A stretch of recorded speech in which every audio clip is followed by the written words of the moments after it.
یہی ہے آرزو تعلیم قرآن عام ہو جائے، یہی ہے آرزو تعلیم قرآن عام ہو جائے۔ الحمدللہ رب العالمین والصلاة والسلام علی سید المرسلین، اما بعد فاعوذ باللہ من الشیطان الرجیم، بسم اللہ الرحمن الرحیم۔ الصلاة والسلام علیک یا رسول اللہ وعلی آلک واصحابک یا حبیب اللہ، الصلاة والسلام علیک یا نبی اللہ وعلی آلک واصحابک یا نور اللہ۔ الحمدللہ عز وجل، پھر ہم ایک مرتبہ FGN چینل کے ناظرین کے لیے بہت ہی پیارا پروگرام قرآنی صورتوں کا تعارف لیے حاضر ہیں۔ الحمدللہ ہم اس پروگرام یعنی قرآنی صورتوں کا تعارف کے اندر کسی ایک صورت کے شان نزول کے بارے میں، اسباب نزول کے بارے میں گفتگو کریں گے۔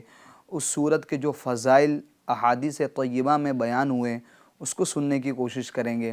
اسی طریقے سے اس صورت کے اندر جو مضامین بیان ہوئے ہیں، اہم مضمون بیان ہوا ہے، اہم واقعات بیان ہوئے، اس کو ہم سننے کی سعادت حاصل کرتے ہیں۔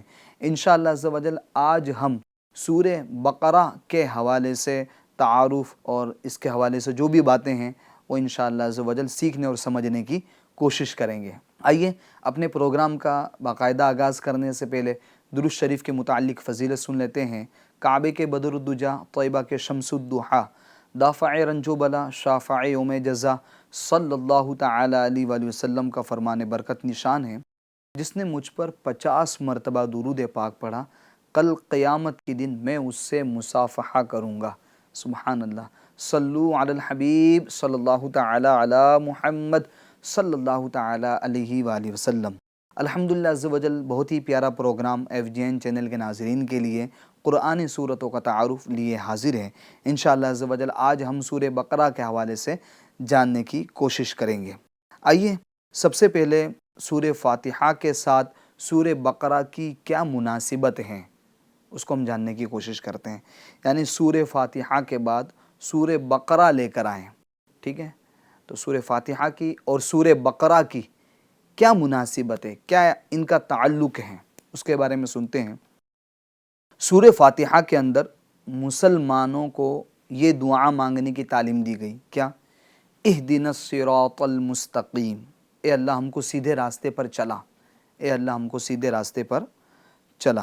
اب یہاں پر سورہ فاتحہ کے اندر سیدھے راستے پر چلنے کی دعا مانگنے کی تلقین کی گئی، اور سورہ بقرہ کے اندر کامل ایمان والوں کے اوصاف بیان کیے گئے، یعنی کامل مومنین کے اوصاف کو بیان کیے گئے، جیسا کہ اللہ تعالیٰ ارشاد فرماتا ہے الذین یؤمنون بالغیب، کہ وہ متقین پرہیزگار مومن جو ایمان بالغیب یعنی غیب والی چیزوں پر ایمان لاتے ہیں، ٹھیک ہے؟ یہ کامل مومن کی جو اوصاف ہے وہ بیان کیے جا رہے ہیں، ان کی صفتیں بیان کی جا رہی ہیں کہ ایمان بالغیب یعنی غیب والی چیزوں پر ایمان لاتے ہیں۔ اب آپ دیکھیں، ہم اور آپ مسلمان ہیں، کیا ہم نے جنت کو دیکھا ہے؟ کیا ہم نے دوزخ کو دیکھا ہے؟ نہیں دیکھا ہے۔ کیا ہم نے اللہ تعالیٰ کو دیکھا ہے؟ نہیں دیکھا ہے۔ کیا ہم نے انبیاء و رسولوں کو دیکھا ہے؟ نہیں دیکھا ہے۔ کیا ہم نے پل صراط کو دیکھا ہے؟ نہیں دیکھا ہے۔ بہت ساری ایسی چیزیں ہیں جو ہم نے دیکھی نہیں ہیں، مگر اس پر ہمارا ایمان ہے۔ ہمارے آقا علیہ الصلوۃ والسلام نے فرما دیا اللہ ایک ہے، قرآن میں فرما دیا اللہ احد، اللہ ایک ہے، ہم نے مانا لبیک اللہ ایک ہے۔ ہمارے آقا علیہ الصلوۃ والسلام نے فرمایا جنت ہے، ہم نے مان لیا، دوزخ ہے، ہم نے مان لیا، اگرچہ ہم نے دیکھی نہیں ہے۔ اسی طریقے سے اللہ کے انبیاء و رسول گزرے ہیں، ہم نے مان لیا۔ پل صراط ہے، ہم نے دیکھا نہیں مگر مان لیا۔ اسی کو کہتے ہیں ایمان بالغیب، یعنی جو چیزیں ہم نے دیکھی نہیں ہیں ان پر ایمان لانا۔ تو آپ دیکھیں سورہ بقرہ کی جیسی شروعات ہو رہی ہے تو سب سے پہلے جو بات ہو رہی ہے وہ کس پر بات ہو رہی ہے؟ الذین یؤمنون بالغیب، وہ جو غیب والی چیزوں پر ایمان لاتے ہیں۔ پھر آگے اللہ تعالیٰ اوصاف کو بیان کر رہا ہے وَيُقِيمُونَ الصَّلَاةَ، اور نماز کو قائم رکھتے ہیں، وَمِمَّا رَزَقْنَاهُمْ يُنْفِقُونَ، اور ہمارے دیے ہوئے میں سے ہماری راہ میں خرچ کرتے ہیں، اللہ کی راہ میں صدقہ خیرات کرتے ہیں۔ تو پتہ چلا سورہ فاتحہ کے اندر سیدھے راستے پر چلنے کی دعا کی گئی، اور سورہ بقرہ کے اندر جو کامل مومنین ہیں ان کے اوصاف کو بیان کیے گئے کہ وہ متقین ہیں، پرہیزگار ہیں، ٹھیک ہے۔ اسی طریقے سے وہ ایمان بالغیب یعنی غیب والی چیزوں پر ایمان لاتے ہیں، نماز کو قائم کرتے ہیں، اللہ کی راہ میں صدقہ خیرات کرتے ہیں۔ تو یوں سورہ بقرہ کی سورہ فاتحہ کے ساتھ یہ مناسبت ہے۔ آئیے ہم سورہ بقرہ کا تعارف بھی سنتے ہیں۔ حضرت عبداللہ بن عباس رضی اللہ تعالی عنہما کے فرمان کے مطابق مدینہ منورہ میں سب سے پہلے یہی سورہ یعنی سورہ بقرہ نازل ہوئی۔ اس سے مراد ہے کہ جس سورت کی آیات سب سے پہلے نازل ہوئی، یعنی جس سورت کی جو آیت سب سے پہلے نازل ہوئی ہے مدینہ کے اندر، وہ سورہ بقرہ کی آیت تھی مدینہ کے اندر۔ اس سورت کے اندر 40 رکوع اور 286 آیتیں ہیں۔ اچھا، سورہ بقرہ یہ قرآن مجید میں سب سے بڑی سورت ہے، سب سے بڑی سورت ہے، جیسا کہ پہلے پارہ، دوسرا پارہ، پھر تیسرے پارے میں جا کر یہ سورت ختم ہوتی ہے۔ سب سے زیادہ کلمات، سب سے زیادہ حروف بھی اس سورت کے اندر ہیں، سب سے بڑی سورت ہے۔ اسی طریقے سے اس سورت کے اندر زیادہ سے زیادہ احکام بھی بیان کیے گئے۔ ظاہر سی بات ہے، سورت بڑی ہے تو احکام بھی زیادہ بیان ہوں گے۔ اسی طریقے سے یوں سمجھ لیجئے سورہ بقرہ کی جو ابتدائی آیات ہے اور سورہ بقرہ کی جو آخری آیات ہیں جس کی اپنی ایک فضیلت ہیں، ٹھیک ہے، وہ بھی اسی کے اندر ہیں۔ آیت الکرسی جس کی کتنی پیاری پیاری فضیلتیں ہیں وہ انشاءاللہ عز و جل ہم سنیں گے، مگر آیت الکرسی وہ بھی اسی سورت کے اندر ہیں۔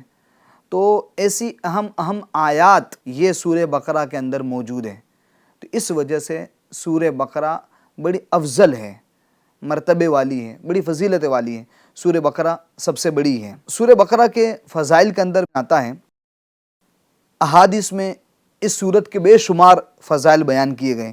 ان میں سے چند فضائل جو فضیلتیں ہیں میں آپ کے سامنے سناتا ہوں۔ حضرت ابو امامہ باہلی رضی اللہ تعالیٰ عنہ سے روایت ہے، نبی کریم صلی اللہ تعالیٰ علیہ وآلہ وسلم نے ارشاد فرمایا، قرآن پاک کی تلاوت کیا کرو کیونکہ وہ قیامت کی دن اپنی تلاوت کرنے والوں کی شفاعت کرے گا۔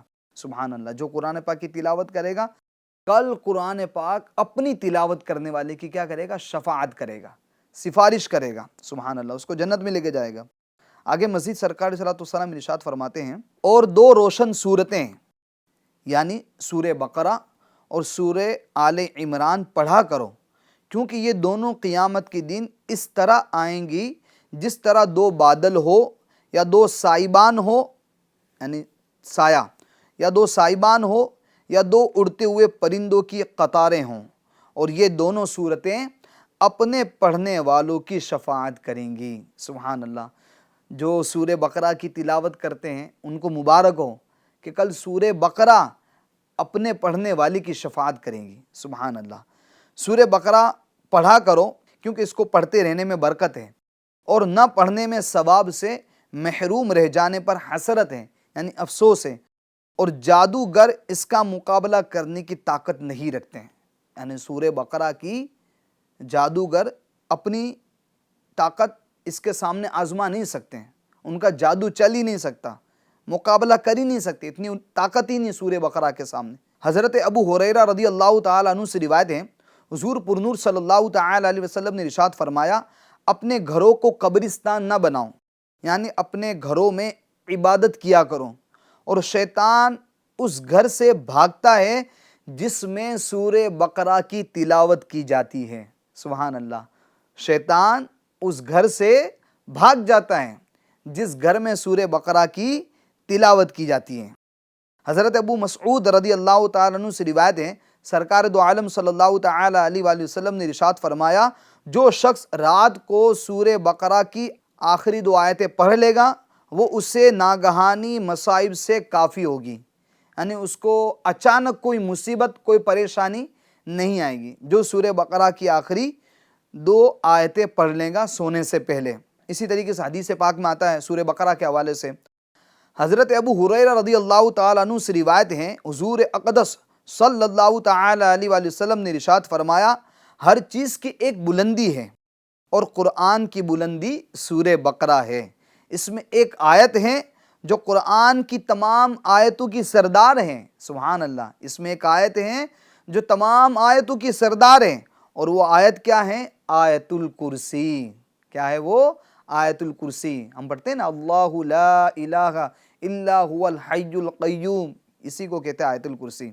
سبحان اللہ، کتنی پیاری فضیلت ہیں۔ آئیے مزید سنتے ہیں۔ حضرت سہل بن سعد ساعدی رضی اللہ تعالیٰ عنہ سے روایت ہے، حضور انور صلی اللہ تعالیٰ علیہ وآلہ وسلم نے ارشاد فرمایا، جس نے دن کے وقت اپنے گھر میں سورہ بقرہ کی تلاوت کی تو 3 دن تک شیطان اس کے گھر کے قریب نہیں آئے گا۔ سبحان اللہ۔ اور جس نے رات کے وقت اپنے گھر میں سورہ بقرہ کی تلاوت کی تو 3 راتیں اس گھر میں شیطان داخل نہیں ہوگا۔ اب وہ لوگ جو آئے دن اپنے گھر کے حوالے سے پریشان رہتے ہیں کہ میرے گھر کے اندر کسی نے جادو کرا دیا ہے، میرے گھر کے اندر کسی نے کچھ بھیج دیا ہے، یا میرے فلاں گھر کے کسی فرد پر جادو کرا دیا ہے، یا میرے گھر کے اندر جناتوں کا ڈیرا ہے، ایسے بھی معاملات ہے، یہ پریشانی وہ پریشانی ہے، تو بھائی کیوں روتے ہو؟ سورہ بقرہ ہے نا آپ کے پاس۔ ابھی ہم نے سرکار علیہ الصلوۃ والسلام کی پیاری پیاری احادیث طیبہ سنی ہیں، ہمارا آقا علیہ الصلوۃ والسلام کے فرمان ہم نے سنے ہیں، اور آپ کو پتہ ہے، ہم بتا چکے ہیں کہ آقا علیہ الصلوۃ والسلام کے مبارک زبان سے جو الفاظ نکلے وہ وحی خدا ہے، وہ پتھر کی لکیر ہے۔ ہماری آپ کی بات جھوٹ ہو سکتی ہے، مگر آقا علیہ الصلوۃ والسلام کی بات تو وحی خدا ہے۔ تو ہمارا آقا علیہ الصلوۃ والسلام نے فرمایا ہے کہ جس گھر کے اندر سورہ بقرہ کی تلاوت ہوگی وہ گھر جادو جنات آسے وغیرہ کی حفاظت میں رہے گا، یعنی وہ جادو جنات سے حفاظت میں رہے گا، جادو جنات آسے وغیرہ اس کا کچھ بگاڑ نہیں پائیں گے۔ اسی طریقے سے جس گھر کے اندر سورہ بقرہ کی تلاوت ہوگی شیطان دور بھاگ جائے گا۔ دن میں تلاوت ہوگی تو دن میں شیطان گھر کے قریب نہیں آئے گا، رات میں سورہ بقرہ کی تلاوت ہوگی تو رات میں وہ شیطان گھر کے قریب نہیں آئے گا۔ کتنی پیاری فضیلت ہیں۔ تو اپنے گھروں کے اندر قرآن پاک کا پڑھنے کا معمول بنائیں، سورہ بقرہ پڑھیں اپنے گھر کے اندر۔ الحمدللہ آپ نے دیکھا ہوگا عاشقان رسول جو علماء کرام ہیں تو وہ سورہ بقرہ پڑھنے کا ذہن دیتے ہیں کہ اپنے گھر کے اندر سورہ بقرہ کا دور رکھائیں، سورہ بقرہ پڑھوائیں۔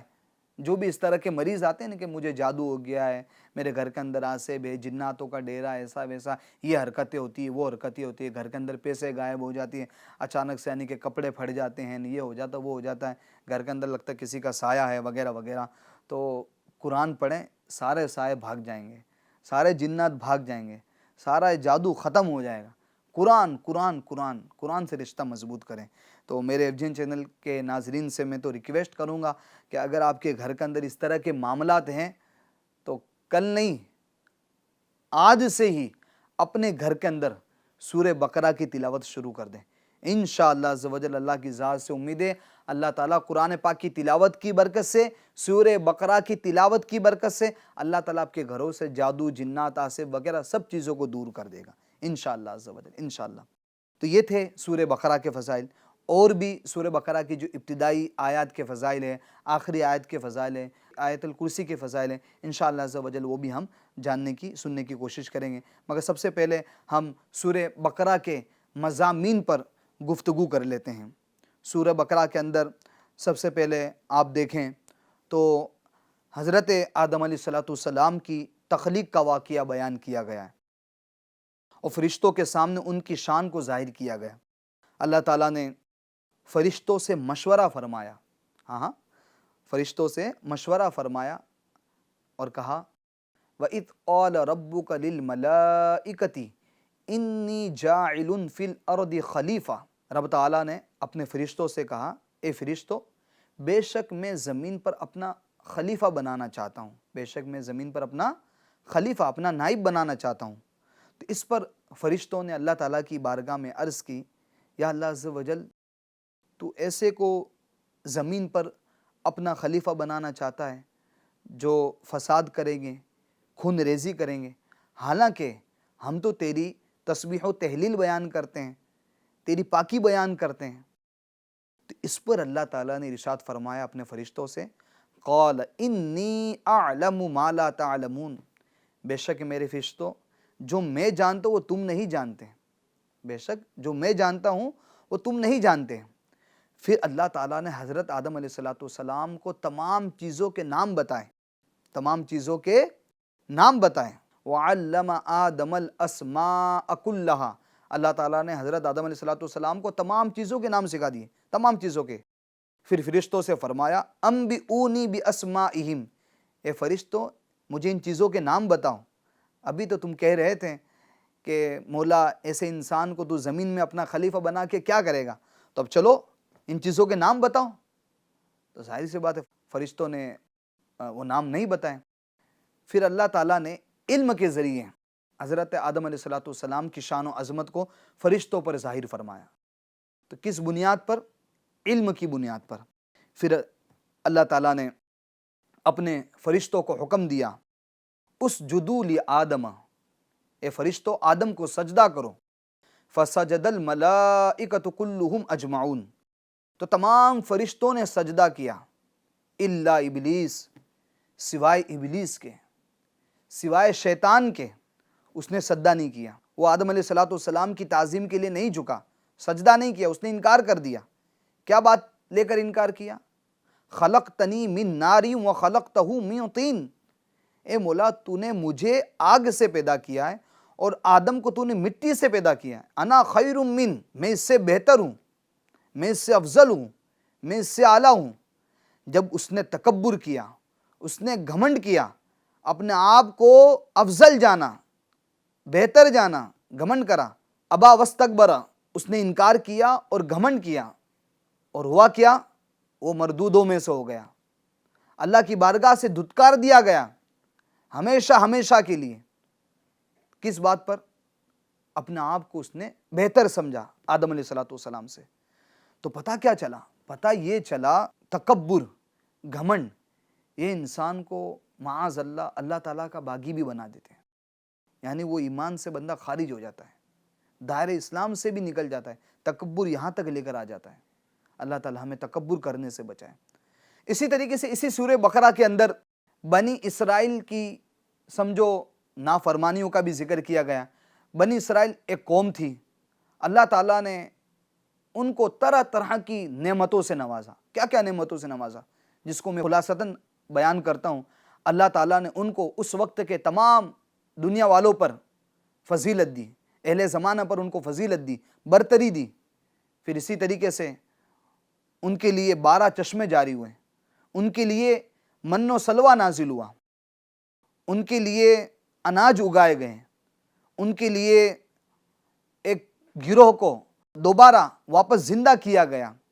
اسی طریقے سے اللہ تعالیٰ نے ان کے لیے بادل کو سائبان بنا دیا۔ یہ سب قرآن پاک میں موجود ہے۔ تو یہ نعمتیں اللہ تعالیٰ نے عطا کی۔ اللہ تعالیٰ نے بنی اسرائیل کو تورات جیسی کتاب عطا کی۔